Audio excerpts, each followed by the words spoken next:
안녕하세요, 여러분. 김성광 목사입니다. 오늘도 6월 16일 매일 말씀 우리 같이 시작하도록 하겠습니다.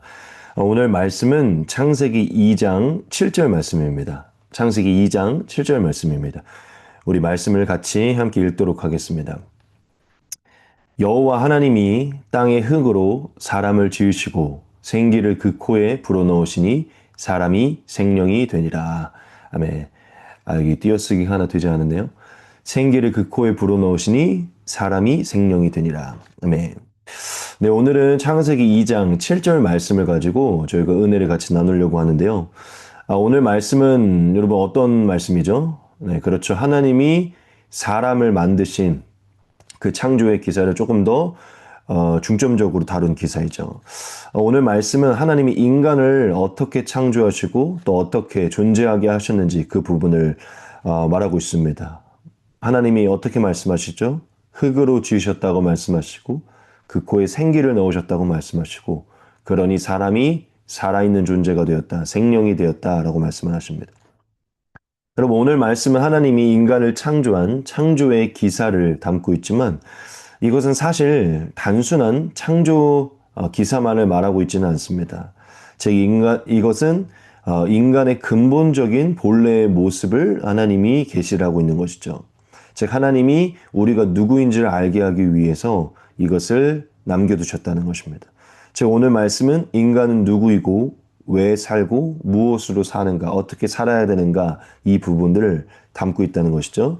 그래서 우리가 이게 짧은 구절이지만 이 안에 하나님께서 두신 그 진리들을 좀 같이 나누어서 나누도록 하겠습니다. 첫 번째는 바로 이것인데요.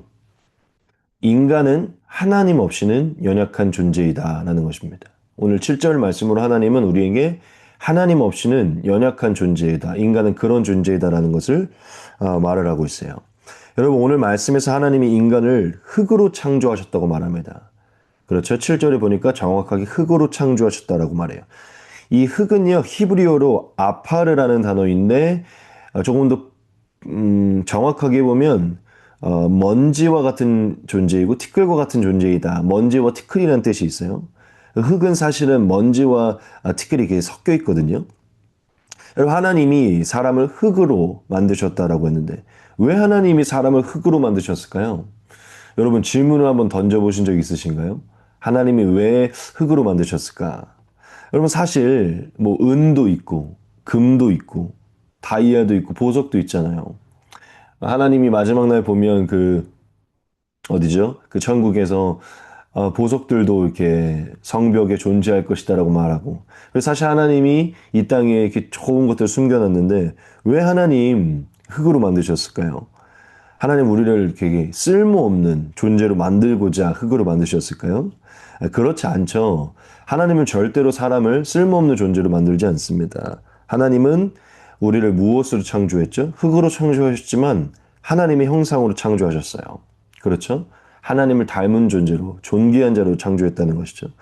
자, 그럼 왜 하나님이 이런 존귀한 우리를 흙으로 만드셨을까요? 그렇죠. 이건 너무나 분명한 정답이 있습니다. 그것은 바로 이것인데요.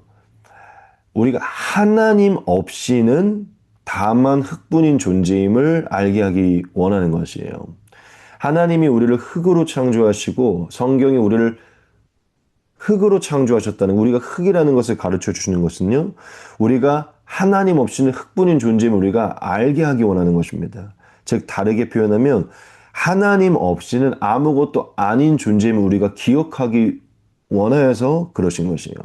즉 하나님 없이는 연약한 존재이다라는 것을 알게 하시기 원한다는 것입니다. 즉 쓸모없는 존재가 아니라 하나님이 없을 때는 우리가 연약한 존재임을 알게 하기 원한다는 것이죠.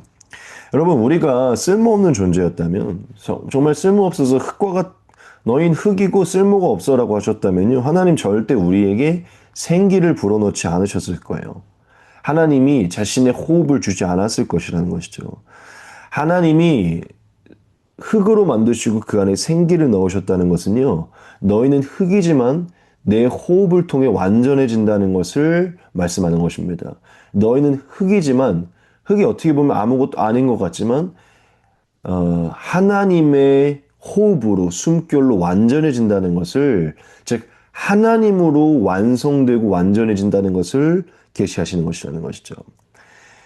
즉 흙은 여러분 쓸모없다는 것을 말하지 않고 하나님을 의존해야 되는 존재임을, 하나님으로 완성되는 존재임을, 하나님 없이는 한계가 있고 아무것도 할 수 없는 존재임을 가르쳐주기 위해 우리를 흙으로 지으셨다는 것입니다. 여러분 흙이라는 것은 한계가 있음을 말하는 것입니다. 저와 여러분들이 하나님 없이는 늘 한계가 있는 존재임을 가르쳐 주시는 것이죠. 여러분 흙은요 연약한 존재, 의존해야 되는 존재, 영원하지 않은 존재임을 저와 여러분들에게 말하는 것입니다. 즉 결국 한마디로 하나님 없이는 인간은 영원할 수 없다. 한계가 있다. 그렇기에 인간은 하나님을 의존해야 된다라는 것을 말하고 있다는 것이죠. 여러분 사람이 범죄하였을 때 하나님이 뭐라고 말씀하시죠? 너희는 흙이니 흙으로 돌아가게 될 것이다 말씀하세요.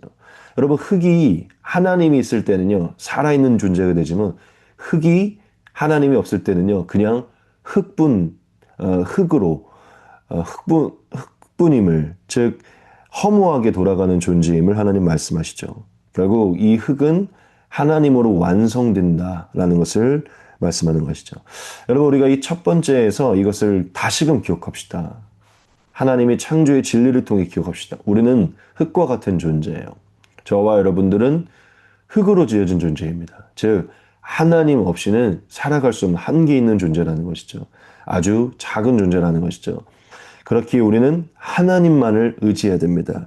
여러분 내가 누구이고 무엇으로 지어졌는지를 인정할 때요. 그 연약함을 인정할 때 우리가 다른 길을 찾을 수 있는 것입니다.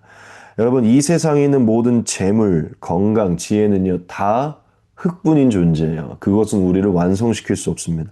하나님만이 완전하게 우리를 완성시키시죠. 여러분 우리가 흙임을 기억합시다. 나는 흙뿐인 존재여서 아무것도 아니, 이것이 아니라 흙임을 기억함으로 하나님을 의지하고 하나님으로 완성되는 존재가 되어야 된다는 것이죠. 여러분 교만을 내려놓고 내 자금, 연약함을 인정하고 하나님만을 의지하십시오. 두 번째는 바로 이것입니다. 인간은 하나님의 영으로 살아가는 존재라는 것입니다. 여러분 하나님이 인간을 흙으로 지으시고 두 번째로 행하신 것이 무엇이죠? 그렇죠. 하나님의 생기를 그 코에 불어넣으신 것입니다. 여러분 여기서 이 생기는요 히브리어로 루아흐라는 단어인데 이것은 하나님의 호흡, 하나님의 숨결을 뜻합니다. 즉 하나님이 인간에게 하나님의 호흡과 숨결을 불어넣어서 비로소 살아있는 존재가 되게 하셨다는 거죠. 여러분 이건 굉장히 중요한 말씀입니다. 정말 많은 것이 계시되어 있어요. 여러분 하나님 이것으로 저와 여러분들에게 무엇을 말하는 것일까요? 바로 이것을 말합니다. 인간은 하나님의 호흡이 들어올 때 살아있게 되는, 비로소 살아있게 되는 존재라는 것이죠. 하나님의 숨이 들어올 때 생명을 가진 존재가 된다는 것입니다. 여러분 하나님은 영이시잖아요. 그렇죠? 하나님은 영이지. 하나님의 생기라는 것은요. 영의 호흡이고 영의 숨을 말하는 것입니다. 즉 인간은 하나님의 영 안에 있는 그 생명의 숨결이 들어올 때 살아있고 생명이 있는 존재라는 거예요. 하나님의 영 안에 있는 생명의 숨결이 들어올 때 살아있고 생명이 있는 존재라는 것이죠. 여기서 이 하나님이 창세기 2장 7절에 말씀하신 이 말씀은요, 굉장히 중요한 말씀입니다. 이것은 신약의 성령의 내주를 어느 정도 예표하고 있기 때문이에요. 여기서의 하나님이 사람에게 생기를 준 것은 하나님이 사람에게 생명을 주는 호흡을 준 것이기 때문에 신약 성경에 임한 궁극적인 성령의 내주와는 다르기는 합니다. 그것과 같지는 않아요. 사람을 살아있게 하고 생명을 주는 것입니다. 여기서는 신약의 성령은 아니에요. 하지만 다르기는 하지만 이 창세기 2장 7절에 하나님이 생기를 넣어 생명을 있게 하시고 살아있는 존재가 된 것은요. 앞으로 장차 예수님을 통해 성령을 부을 것을 예표한 것입니다. 계시하신 것이에요. 이것은 분명합니다. 즉 창세기 2장 7절에서부터 이 생기를 통해 살아있는 존재가 되는 이것을 통해서 신약 복음을 통해 일어나는 신약의 예수님을 통해 신약 백성들이 하나님의 영으로 비로소 거듭나고 살아있는 존재가 될 것을 예표하셨다는 것이죠. 결국 이것은 이미 예수님 안에 하나라는 것입니다. 하나님 그걸 말씀했다는 것이죠. 여러분, 이 세상에는 생명을 가진 존재들이 굉장히 많아요. 사실 하나님의 창조물에는 다 생명이 있습니다. 특별히 동물에 우리와 같은 생명이 있죠. 그런데 하나님이 생기를 불어넣은 것은요, 오직 하나입니다. 다른 것도 아니고요, 오직 사람에게만 생기를 불어넣으셨어요. 동물에게는 넣지 않으시고요, 사람에게만 그 코에 생기를 넣으셨다는 것이죠. 즉, 영의 호흡, 영의 숨결은 사람에게만 허락하셨다는 것입니다. 이것은 결국 하나님이 계시하신 것인데 사람에게만 영이 있고 이 영, 하나님이 두신 이 영은요, 결국 하나님의 호흡과 숨결로만 일어나고 제 기능을 하고 살아난다는 것이죠. 믿으십니까? 결국 하나님은 이 인간은 영적인 존재고 이 영은 하나님의 영으로만 작동되고 일어나고 생기를 갖고 소생하고 회복되고 생명을 가진다는 것을 보여주셨다는 것이죠. 영으로만 살아있음을 느낀다는 것입니다. 제가 굳이 안 가져와도 되지만 가져왔습니다. 여러분, 이 말씀이요 바로 창세기 2장 7절을 그대로 재현한 것입니다. 예수님이 승천하시기 전에 제자들에게 성령을 부으시는 장면인데요. 함께 볼까요? 예수께서 또 이르시되 너희에게 평강이 있을지어다. 아버지께서 나를 보내신 것 같이 나도 너희를 보내노라. 이 말씀을 하시고 그들을 향하사 숨을 내쉬며 이르시되 성령을 받으라. 예수님이 숨을 내쉬며 제자들에게 그 코에 숨을 내쉬며 그 숨을 마시게 하시고 성령을 받으라 하셨어요. 이 숨이 바로 성령이다라고 표현하셨다는 것이죠. 여러분, 어떠한 장면이 떠오르십니까? 창세기 2장 7절이 떠오르시죠? 사람에게 하나님이 그 코에 생기를 넣어 그 안에 생명이 되게 한 것처럼 예수님 우리에게 자신의 숨을 넣어 성령을 넣어 우리를 살아있게 하시고 새 생명을 갖게 하십니다. 믿으십니까? 예수님은 창세기의 그 말씀을 그대로 재현하셨어요. 그 하나님이 육신을 입고 오신 예수님이심을 보여주신 것이죠. 그리고 결국 우리가 성령으로 살아야 되는 존재임을 보여주신 것입니다. 여러분, 성령을 받은 신자, 이 신약시대 성령을 받은 자는요, 새 생명을 얻게 되고요, 새 창조, 새 피조물이 되게 됩니다. 믿으십니까? 새 삶을 시작하고 참된 삶을 시작해요. 성령을 받은 자는 더 이상 흙과 육신이 아닌 영으로 살게 되고 죄인이 아닌 의인으로 살게 됩니다. 여러분, 예수님의 이 복음이 이미 창세기에서부터 계시가 되어 있던 것이죠. 여러분, 우리가 이 말씀으로 다시금 기억합시다. 우리는 하나님의 영으로 사는 존재라는 것입니다. 이게 처음부터 계시되어 있었다는 것이죠. 무엇보다 성령의 은혜를 사모해야 된다는 것입니다. 왜냐하면 우리는 영으로 사는 존재니까요. 그리고 우리는 늘 하나님의 영이 충만한 자리를 사모해야 된다는 것입니다. 우리가 영으로만 소생하기 때문이죠. 마지막 세 번째입니다. 인간은 영과 육을 함께 가진 존재이다라는 것입니다. 마지막 아주 중요합니다. 여러분, 우리가 궁극적으로 가장 근원적으로는 결국 하나님의 영으로 사는 존재이긴 하지만요. 영이 제일 중요하긴 하지만요. 중요한 건 하나님은 우리에게 육신도 함께 주셨다는 거예요. 그렇죠? 하나님이 생기만 주셨습니까? 아니요. 흙으로, 즉 육신을 창조하시고 그 육신의 영을 두셨다는 것이에요. 즉 하나님은 영과 육을 함께 주셨다는 것이죠. 하나님은 육신이 쓸모없어서 육신을 버리려고 하시지 않았어요. 육신을 만드셨고 그 육신도 하나님이 허락한 것입니다. 즉 여러분, 우리가 중요하게 여겨야 돼요. 인간은 영과 육이 함께 있는 존재라는 것이죠. 통전적인 존재라는 것입니다. 즉 우리는 무엇 하나 빠짐없이 모두를 소중하게 여겨야 된다는 것이에요. 하나님은 이 귀한 영을요, 이 성령을요, 육신 안에 두셨다는 것입니다.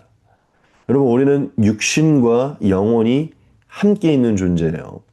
우리 기독교가 영을 굉장히 중요하게 여기는 분위기가 있기 때문에 우리가 영에만 너무 초점을 두지만 하나님은 우리에게 육신을 두셨습니다. 예수님도 육신 가운데 성육신에서 그 육신 가운데 성령의 충만함을 받으신 분이시고 육신으로 하나님의 영의 역사를 보여주시면 완전한 모습을 보여주셨다는 것이죠. 여러분, 우리가 육신과 영혼이 함께 허락된 존재임을 기억하면서 무엇 하나 치우치지 아니하기를 소망합니다. 육신에게만 치우치기도, 영혼에게만 치우치기도, 그렇지 아니하기를 소망합니다. 둘 모두를 균형 있게 소중하게 여겨서 완전한 예수님, 참 사람이시며 참 하나님, 영이신 하나님이신 예수님과 같이 완전한 우리의 모습을 이루어가야 돼요. 건강하게 만들고 소중하게 만들어야 된다는 것이죠. 여러분, 우리가 너무 잘 알잖아요. 영이 아무리 충만하다고 하더라도요, 육신이 너무 피곤하고 연약하면요, 절대 영적으로 건강할 수 없습니다. 사실 육신이 건강하지 않으면 영이 건강할 수가 없는 것 같아요. 아무리 건강하다고 해도 이게 표출이 안 되거든요. 또한 우리가 육신만 너무 가꾸면요, 영을 가꾸지 못합니다. 겉으로만 이 세상적인 것만 우리가 육신만 너무 가꾸고 기도하지 않고 말씀을 보지 않으면요, 절대 우리가 건강할 수 없어요. 그러니까 우리가 뭔가 육신의 운동을 하게 되면 상쾌해지니까요. 그 어떤 상쾌한 느낌이 우리를 건강하게 만들어서 영적으로 건강하다고 느끼는데, 여러분, 육신의 상쾌함만을 쫓으면서, 제가 조깅을 좋아하는데 그 조깅을 하고 난 이후에 상쾌함만을 쫓고 하나님을 찾는 영의 상쾌함을 쫓지 않으면요, 절대로 건강하지 않습니다. 육신은 외적으로 가꾸어지고 건강한 것 같으나 우리 안에 어둠은요, 계속해서 찾아옵니다. 여러분, 이 두 가지를 다 중요하게 여겨야 돼요. 영혼을 건강하게 여기는 만큼 육신도 건강하게 여기고, 육신을 건강하게 여기는 만큼 영혼에게도 시간을 두어야 된다는 것입니다. 제가 오늘 이 말씀을 준비하면서 굉장히 중요한 한 가지를 깨닫게 됐어요. 여러분, 하나님이 우리의 육신을 흙으로 만드셨잖아요. 제가 아까 첫 번째 대제를 말할 때 이 흙이 쓸모없는 존재를 말하는 건가? 막 이러면서 얘기했죠. 하나님이 우리를 흙으로 창조하신 이유가 분명하다라는 것을 이 세 번째 대제에서 깨닫게 됐어요. 이 흙은요, 절대 쓸모없음을 말하지 않습니다. 하나님 없이는 볼품없고 연약한 존재임을 말하는 것은 맞지만 절대 쓸모없잖아요. 여러분, 흙은요, 다른 그 어떤 피조물과는 다르게요, 쉽게 변형이 가능합니다. 쉽게 어떤 모양을 만들 수 있고, 쉽게 어떤 이 우리가 특별히 그릇을 만들고 도자기를 만들 때요, 흙으로 만들잖아요. 그렇죠? 거의 모든 것을 흙으로 만듭니다. 그런데 흙으로 만들어진 건 쉽게 변형이 가능하고 교정할 수 있고 빚어갈 수 있어요. 쉽게 가능해요. 유리나 철이나 금이나 은이나 이런 건요, 쉽게 변형을 하기가 어려워요. 너무 어려워요. 너무 견고해서. 하지만 흙은요, 쉽게 변형시키고 빚어갈 수 있다는 것입니다. 여러분, 이건 엄청난 계시. 하나님이 우리를요, 이 흙으로 지었다는 것은 엄청난 계시예요. 무엇이죠? 그렇죠. 여러분, 우리의 육신이 흙으로 만들어졌다는 것은요, 결국 하나님은 우리의 육신을, 우리의 존재를요, 하나님이 쉽게 빚어간다는 것을 말하는 것입니다. 하나님은 우리의 육신을 가꾸어 가신다는 걸 말해요. 이따가도 제가 띄우겠지만, 하나님은 토기장이시고 우리는 토기잖아요. 흙으로 만들어진 토기잖아요. 결국 하나님이 우리를 흙으로 만드신 것은 하나님이 직접 우리를 자신의 손으로 빚어가시고 만들어간다는 것을 계시한 것이죠. 즉, 하나님은 우리의 육신, 우리의 이 세상에서의 이 모습을요, 만들어가시고 빚어가신다는 것입니다. 그러기 위해 우리 흙으로 지셨다는 거예요. 우리 처음부터 완성품이 아니라는 것이죠. 갖고 가야 된다는 것이죠. 근데 이것은 또한 무엇을 말하는 것이냐면, 우리도요, 우리 스스로를 갖고 갈 수 있다는 것입니다. 흙이기 때문에 우리가 마음만 먹으면 얼마든지 우리가 원하는 모습으로 변형시키고 빚어갈 수 있어요. 여러분, 우리의 육신은 우리가 얼마나 가꾸고 소중하게 여기고 빚어가느냐에 따라서 달라지는 것입니다. 하나님이 우리를 그렇게 빚어가듯이 우리도 우리를 빚어가야 되는 것이에요. 믿으십니까? 여러분, 흙으로 지어졌다는 것은요, 우리의 변화의 가능성, 아름답게 창조될 가능성을 말하고 있는 것입니다. 제가 이 말씀을 안 띄웠군요. 이사야 64장 8절을 꼭 보십시오. 제가 읽어드릴게요. 여기 해놓고 안 띄웠네요. 이사야 64장 8절입니다. 지금 혹시 있으신 분들은 핸드폰으로 좀 보면 좋을 것 같은데요. 64장 8절. 그러나 여호와여, 이제 주는 우리 아버지시니이다. 우리는 진흙이요 주는 토기장이시니 우리는 다 주의 손으로 지으신 것이니이다. 아멘. 꼭 한번 읽어보시고요. 마무리 짓겠습니다. 여러분, 우리는 영과 육을 함께 지닌 존재임을 기억합시다. 두 가지는 함께 있습니다. 영을 소중하게 여겨야 되지만 제가 조금 여러분들이 강조하는 건 우리의 육신이 참 중요하기 때문에 육신을 소중하게 여기고 건강하게 돌보십시오. 육신을 잘 빚으셔서 아무리 좋은 음식도요, 좋은 그릇에 담아야 되잖아요. 좋은 하나님의 영을요, 좋은 그릇에 담아야 됩니다. 여러분, 다이어트도 하시고, 운동도 하시고, 좋은 음식도 먹으시고, 또 육신이 안식할 수 있고 쉴 수 있는 좋은 환경들을 자주 가지십시오. 그게 하나님이 기뻐하는 것입니다.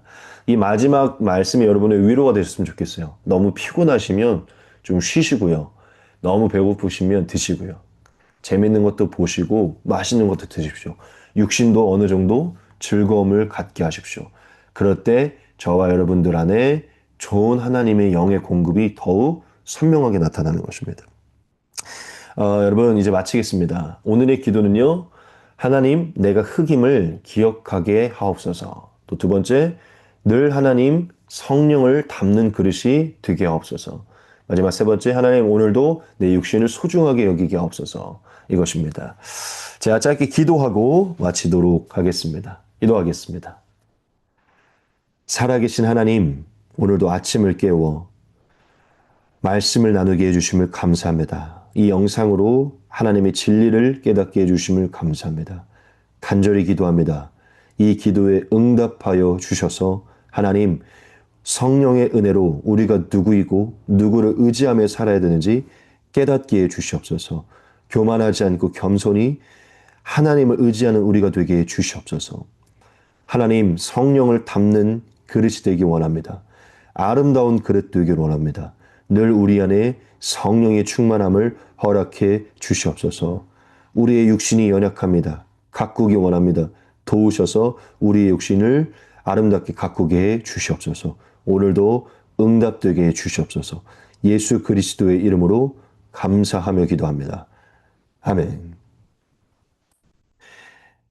여러분 오늘도 화이팅 하시고요. 남은 시간 여러분 좀 기도하시고 하루를 시작하시기를 소망합니다. 오늘도 화이팅 하십시오.